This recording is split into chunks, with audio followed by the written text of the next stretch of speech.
नमस्कार दोस्तों, स्वागत है आपका हमारे YouTube चैनल जीके ट्रैकर पे। देखिए फ्रेंड्स, आज के वीडियो के अंदर हम बात करेंगे जो हमारी एक सीरीज़ थी लूसेंट टॉपिक वाइज सीरीज़, जिसके अंदर हम टॉपिक वाइज जो हमारा सिलेबस है उसके अकॉर्डिंग पढ़ते हैं। तो आज की वीडियो के अंदर हम बात करेंगे मौर्य साम्राज्य के बारे में। इस सीरीज़ को हम दोबारा से शुरू कर रहे हैं। अभी तक इसके हमने कुछ पार्ट्स को कवर किया है, जिसमें हमने सिंधु सभ्यता, वैदिक सभ्यता, जैन धर्म, बौद्ध धर्म, सिकंदर का आक्रमण और मगध साम्राज्य, इसके बारे में बात करी। आप उनको प्लेलिस्ट में जाके देख सकते हैं। चलिए इस वीडियो को शुरू करते हैं। आज की वीडियो के अंदर हम मौर्य साम्राज्य के जो शासक थे, महत्वपूर्ण शासक, उनके बारे में बात करेंगे। उनसे जुड़े हुए हर एक तथ्य के बारे में बात करेंगे। अलग अलग सोर्सेज से मैंने ये सारे पॉइंट को कलेक्ट किया है और आपको पॉइंट टू पॉइंट नोट्स यहाँ पे मैं आपको बताऊंगा। और अगले वीडियो में हम मौर्य साम्राज्य का जो प्रशासन व्यवस्था थी उसके बारे में बात करेंगे। चलिए शुरू करते हैं। सबसे पहले बात करते हैं मौर्य साम्राज्य के संस्थापक के बारे में। हर पॉइंट से क्वेश्चन बनते हैं, किस तरीके से बन सकते हैं वो सभी मैं आपको बताऊंगा। एक कहानी के तौर पर आप इसको लें तो आपको इसको सभी कुछ समझ में भी आएगा और पूरा इंटरेस्ट भी आपको इसमें आएगा। चलिए, तो मौर्य साम्राज्य का जो संस्थापक था वो था चंद्रगुप्त मौर्य। चंद्रगुप्त मौर्य ने 322 ईसा पूर्व में मौर्य साम्राज्य की स्थापना करी। अगर इसका जन्म पूछा जाए तो 345 ईसा पूर्व में चंद्रगुप्त मौर्य का जन्म होता है। चंद्रगुप्त मौर्य ने किसे हराकर मौर्य साम्राज्य स्थापित किया था? तो नंद वंश का जो अंतिम शासक था घनानंद, उसे हराकर मौर्य ने मौर्य साम्राज्य यहाँ पर स्थापित किया। तो पूछा जाता है ये दोनों प्रश्न, कब किया, किसको हराकर किया। ठीक है, चलिए अगला पॉइंट है प्रधानमंत्री कौन था। देखिए चंद्रगुप्त मौर्य के प्रधानमंत्री कौन थे, बहुत बार ये प्रश्न पूछा गया है। तो उनका नाम था चाणक्य। ये ऐसे भी पूछा जाता है कि मौर्य को किसने मदद करी थी घनानंद को हराने में? तो चाणक्य के द्वारा ही उन्होंने हराया था। चाणक्य को कौटिल्य के नाम से भी जाना जाता है। इसके अलावा विष्णुगुप्त के नाम से भी इन्हें जाना जाता है। तो ये तीनों ही नाम एक ही व्यक्ति के हैं, चाणक्य, कौटिल्य और विष्णुगुप्त। इन्होंने एक किताब लिखी है अर्थशास्त्र, जिसका संबंध है राजनीति से। तो कई बार प्रश्न बनता है जो चाणक्य का अर्थशास्त्र है इसका संबंध किससे है? तो यह इकोनॉमिक से संबंधित नहीं है, यह राजनीति से संबंधित है। ठीक है, और चाणक्य को भारत का मैकियावेली भी कहा जाता है। बहुत बार ये भी रिपीट हुआ है कि भारत का मैकियावेली। देखिए आधुनिक विश्व का प्रथम राजनीतिक चिंतन किसको कहा जाता है? मैकियावेली को। ये इटली का निवासी था। अगर पूछेगा भारत का मैकियावेली किसको कहते हैं, तो चाणक्य को कहा जाता है। जिस प्रकार चाणक्य ने एक ग्रंथ लिखा है, एक किताब लिखी है अर्थशास्त्र, उसी प्रकार मैकियावेली ने भी एक रचना लिखी है द प्रिंस। तो इन दोनों की तुलना की जाती है। ठीक है, तो पूछा जाता है चाणक्य की किस रचना की तुलना मैकियावेली के प्रिंस से की जाती है? अर्थशास्त्र की। चंद्रगुप्त को सेंड्रोकोट्स कहा है। देखिए चंद्रगुप्त को सेंड्रोकोट्स कहा जस्टिन ने। देखिए जस्टिन एक यूनानी लेखक था और इसने अपनी रचनाओं में ये लिखा है कि उस समय भारत के अंदर एक चक्रवर्ती सम्राट जो राज कर रहा है उसका नाम है सेंड्रोकोट्स। ठीक है, तो चंद्रगुप्त मौर्य को सेंड्रोकोट्स नाम किसने दिया है? जस्टिन ने। बाद में विलियम जोन्स आए और विलियम जोन्स ने कहा कि जो सेंड्रोकोट्स नाम आया है कि ये भारत में राज कर रहा था, ये किसी और का अन्य नाम नहीं है, ये चंद्रगुप्त मौर्य का ही नाम है। तो दो प्रश्न बनते हैं, दोनों आपको याद करने हैं। पहला, चंद्रगुप्त मौर्य को सर्वप्रथम सेंड्रोकोट्स किसने कहा था? जस्टिन ने। चंद्रगुप्त मौर्य की सेंड्रोकोट्स के रूप में पहचान किसने करी कि ये दोनों एक ही व्यक्ति हैं? विलियम जोन्स ने। इस विलियम जोन्स ने 1784 में एशियाटिक सोसाइटी की स्थापना भी करी थी। तो ये भी प्रश्न बनते हैं, दोनों याद रखने हैं।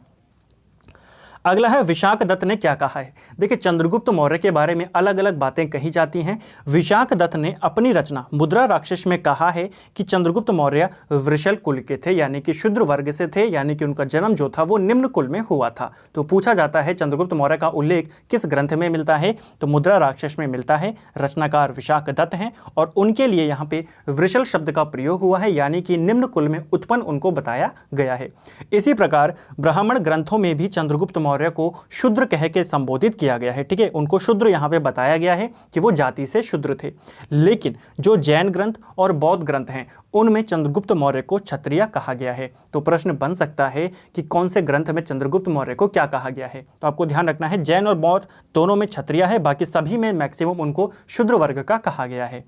चलिए अगला है यहाँ पे सेल्यूकस निकेटर से युद्ध। देखिए चंद्रगुप्त मौर्य ने 322 ईसा पूर्व में अपना राज स्थापित किया और जब सिकंदर यहाँ से वापस लौटा भारत से 325 ईसा पूर्व में, तो वापस जाते हुए सिकंदर ने जो भी प्रदेश जीते थे यहाँ पे वो उसने अपने सेनापति सेल्यूकस निकेटर को दे दिए। सेल्यूकस निकेटर को वहाँ का राजा बना दिया।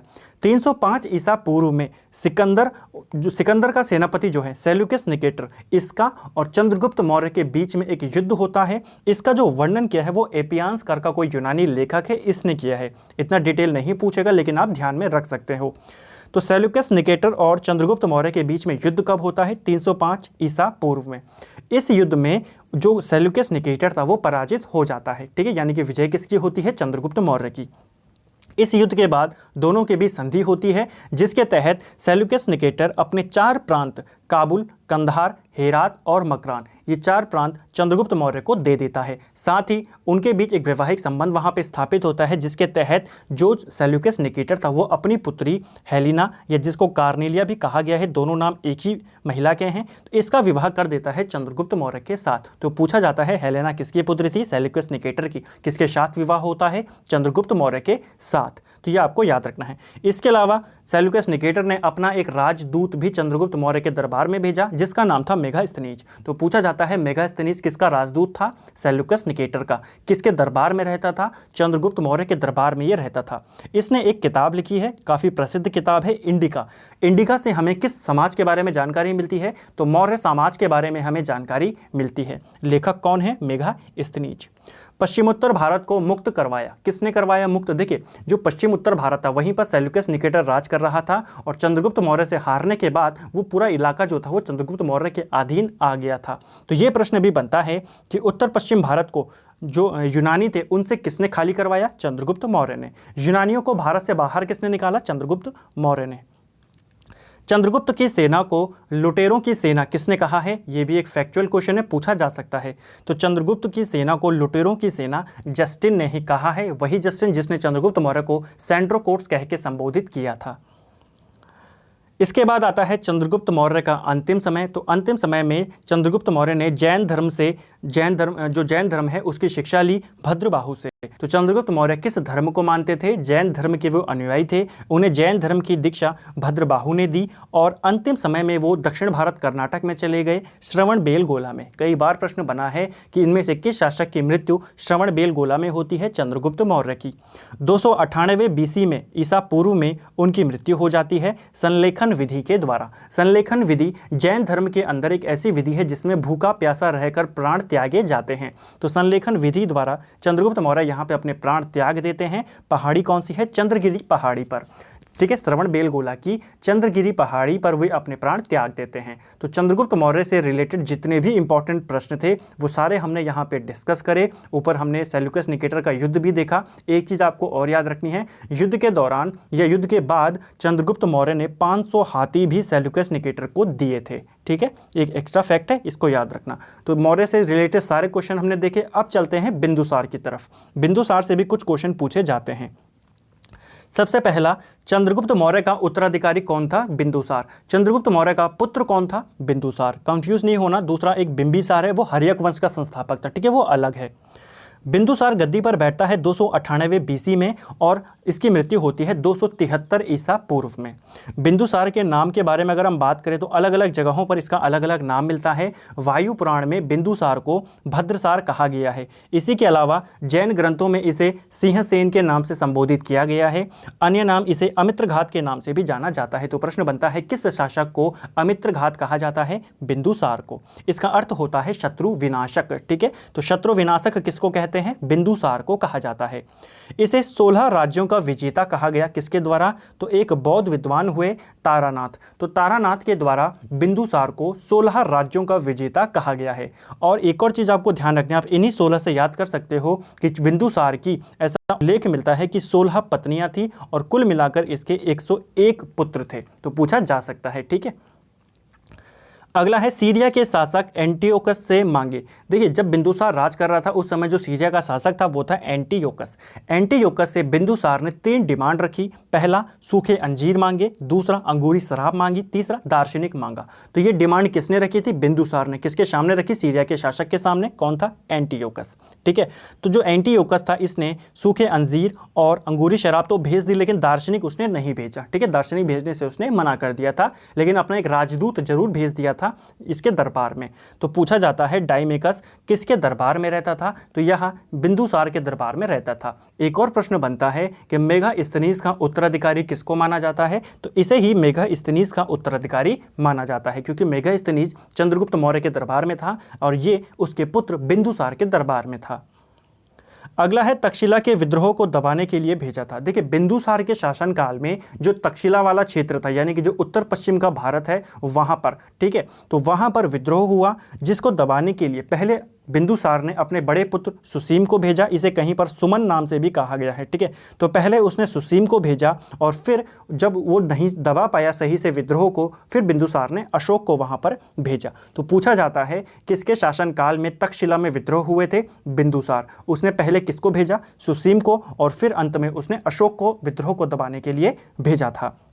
विद्रोह के अगर हम कारण की बात करें तो दुर्व्यवहार का वहाँ पे ये आरोप वहाँ पे लगाया गया था कि जो वहाँ के अधिकारी थे, राजा प्रशासन जो वहाँ पे चला रहे थे, उनका जो व्यवहार था वो अच्छा नहीं था प्रजा के खिलाफ, ठीक है।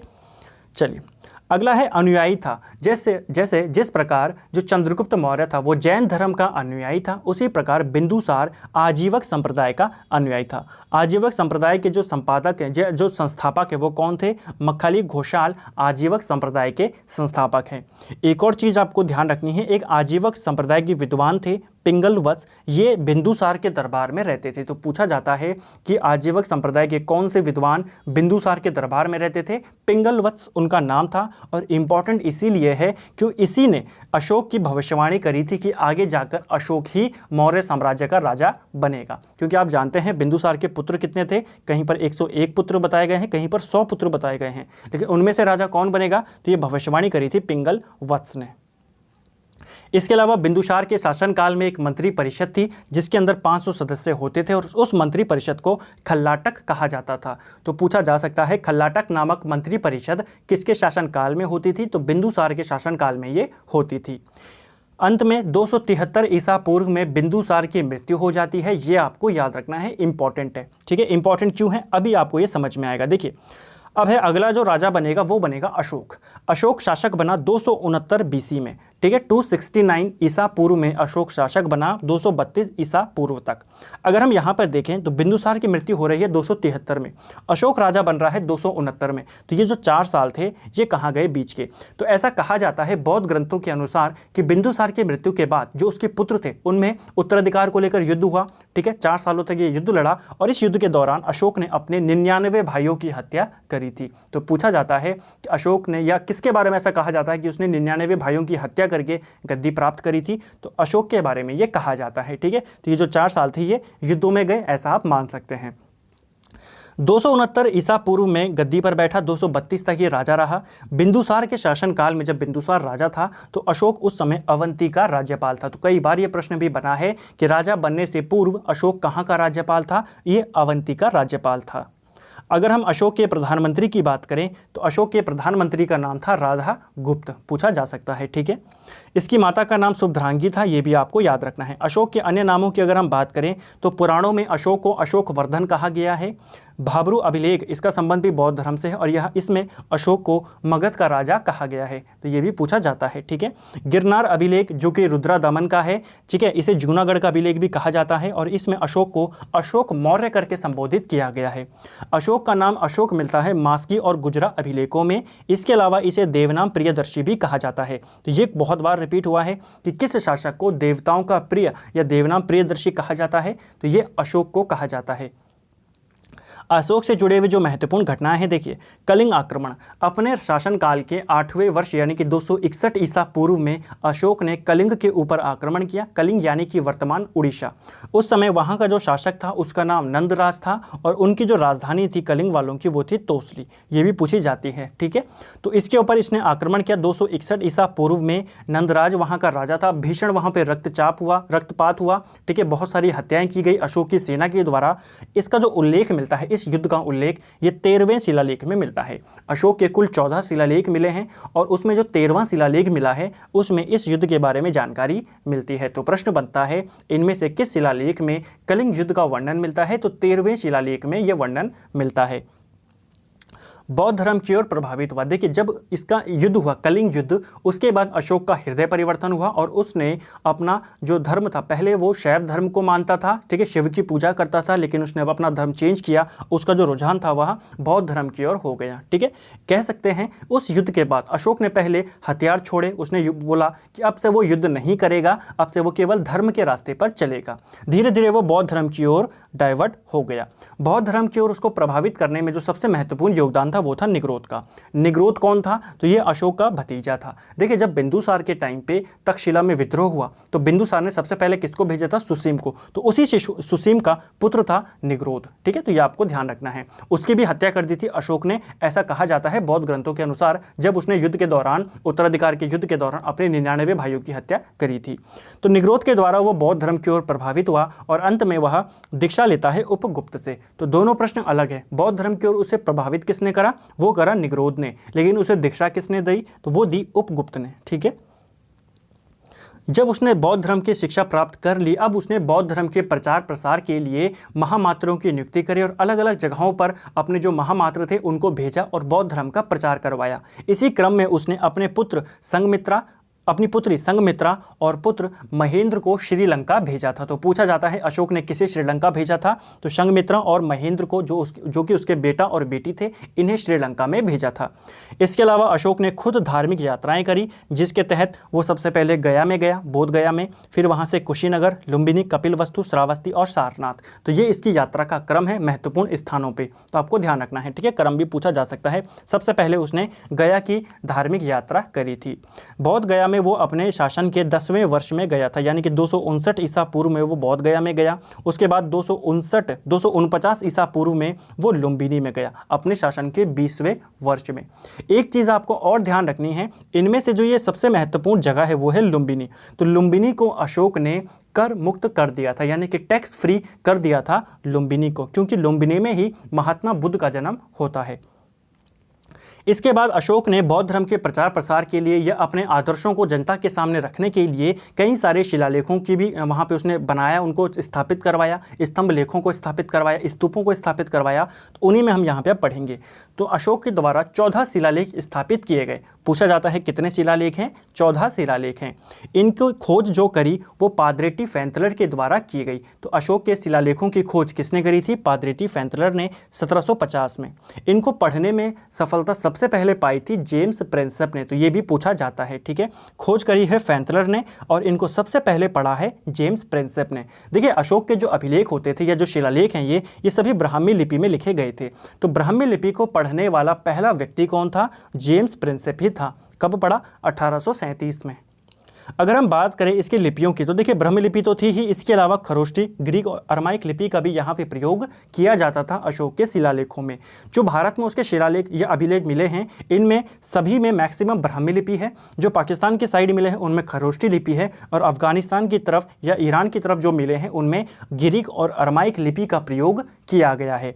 इनमें से एक क्वेश्चन और बनता है लिपि से कि जो खरोष्टी लिपि है ये दाईं से बाईं ओर लिखी जाती है। ठीक है, खरोष्टी लिपि इस साइड से दाईं ओर से बाईं ओर लिखी जाती है। ठीक है, इस तरीके से लिखी जाती है। बाकी सभी लिपियां जो है वो इस तरीके से लिखी जाती हैं। ये अंतर है बस। इसके अगर हम प्रमुख शिलालेखों की बात करें तो कौन से शिलालेख में किस चीज़ का वर्णन किया गया है? तो देखिए पहला जो शिलालेख मिला अशोक का उसके अंदर पशु बलि की निंदा की गई। दूसरे जो उसका चौथा शिलालेख था उसमें अशोक ने बहरी घोष की जगह पर धम्म घोष को अपनाया और इसकी घोषणा वहाँ पर करी। ठीक है, देखिए चौथा जो शिलालेख मिला है अशोक का बहरी घोष यानी कि युद्ध की नीति, तो युद्ध की नीति को छोड़कर उसने धम्म घोष यानी कि धर्म की नीति को यहाँ पे अपनाया। तो इसका उल्लेख कहाँ पर मिलता है? उसके चौथे शिलालेख में। पांचवें शिलालेख में यह उल्लेख मिलता है कि उसने धर्म महामात्रों की नियुक्ति करी जो कि बौद्ध धर्म के प्रचार प्रसार के लिए। छठा जो उसका शिलालेख है उसमें यह वर्णन मिलता है कि उसने आत्मनियंत्रण की शिक्षा वहां पे दी है। किसके द्वारा? अशोक के द्वारा। सातवें और आठवें शिलालेख में अशोक की धार्मिक यात्राओं का वर्णन किया गया है कि वो पहले बौद्ध गया में गया, फिर वो वहां से कपिलवस्तु कुशीनगर में गया, फिर वहां से लुम्बिनी में गया। तो उसकी धार्मिक यात्राओं का वर्णन अशोक के 7वें और 8वें शिलालेख में मिलता है। तो पूछा जा सकता है अशोक के कौन से शिलालेख में उसकी धार्मिक यात्राओं का वर्णन मिलता है? 7वें और 8वें। इसके अलावा धम्म की जो व्याख्या है, अशोक का जो धम्म था या उसका जो धर्म था उसकी व्याख्या 11वें शिलालेख में की गई है। इसके अलावा जो इंपॉर्टेंट है सबसे ज़्यादा वो है 13वां शिलालेख जिसमें कलिंग युद्ध का वर्णन है। और अंत में जो 14वां शिलालेख है उसमें जनता को धार्मिक जीवन के लिए प्रेरित किया गया है कि जनता भी धार्मिक जीवन अपना व्यतीत करे, तो उसके लिए प्रेरणा दी गई है 14वें शिलालेख में। अगला है जो अशोक ने उसके बाद स्तंभ लेख भी यहाँ पे स्थापित करवाए थे। ठीक है, स्तंभ लेख जो होते थे एक खंबे के टाइप के होते थे जिनके ऊपर कुछ आकार बने होते थे और बीच में कुछ जो मैसेज राजा को लिखना होता था वो लिखता था। इनमें अगर हम बात करें स्तंभ लेखों की तो 7 स्तंभ लेख हैं, अलग अलग 6 जगहों से ये मिले हैं। सबसे छोटा स्तंभ लेख वो है रुम्बनीदेही स्तंभ लेख, जिसमें लुम्बिनी यात्रा का वर्णन किया गया है। ठीक है, तो लुम्बिनी यात्रा का वर्णन उसके रुम्बनीदेही अभिलेख में किया गया है।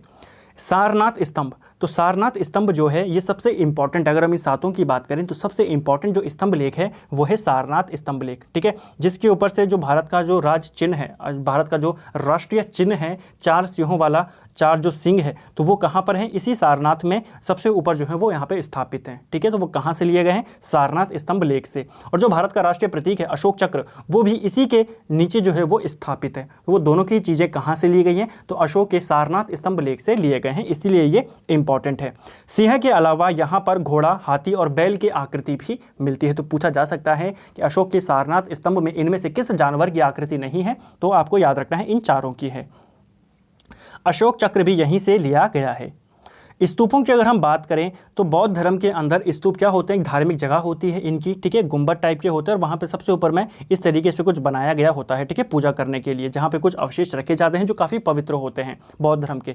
तो उन स्तूपों की यहाँ पे बात की जा रही है। तो ऐसा कहा जाता है बौद्ध ग्रंथों के अनुसार कि अशोक ने अपने पूरे शासनकाल में 84,000 स्तूपों का निर्माण करवाया था। तो कितने बनवाए थे इसने, 84,000।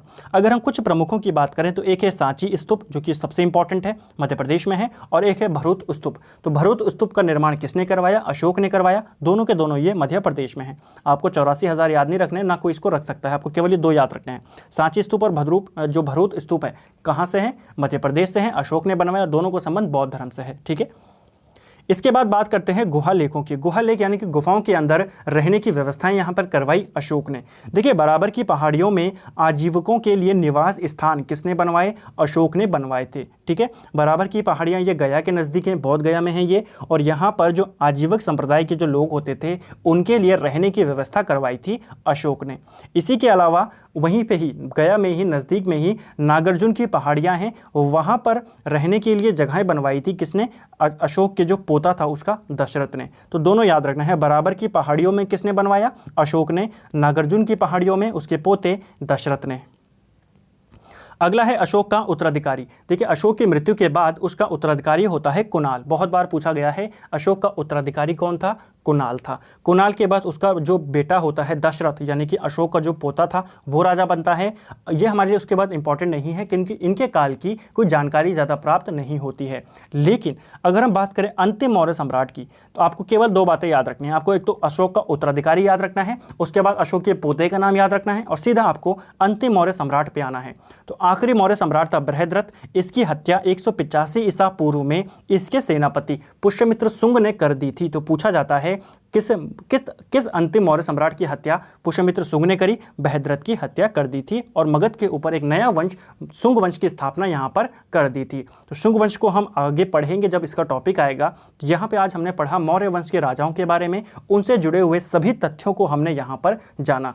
हर एक क्वेश्चन आपको कोई भी क्वेश्चन बन सकता है वो यहाँ से, इन राजाओं से, सभी को मैंने यहाँ पे इनको लेने की कोशिश करी है। तो उम्मीद करता हूँ आपको वीडियो पसंद आया होगा। वीडियो अगर आपको अच्छा लगता है, नोट्स अगर आपको अच्छे लगते हैं तो वीडियो को लाइक ज़रूर करें, शेयर करें अपने दोस्तों के साथ, और अगर चैनल पर नए हैं तो सब्सक्राइब ज़रूर करें। Thank you friends.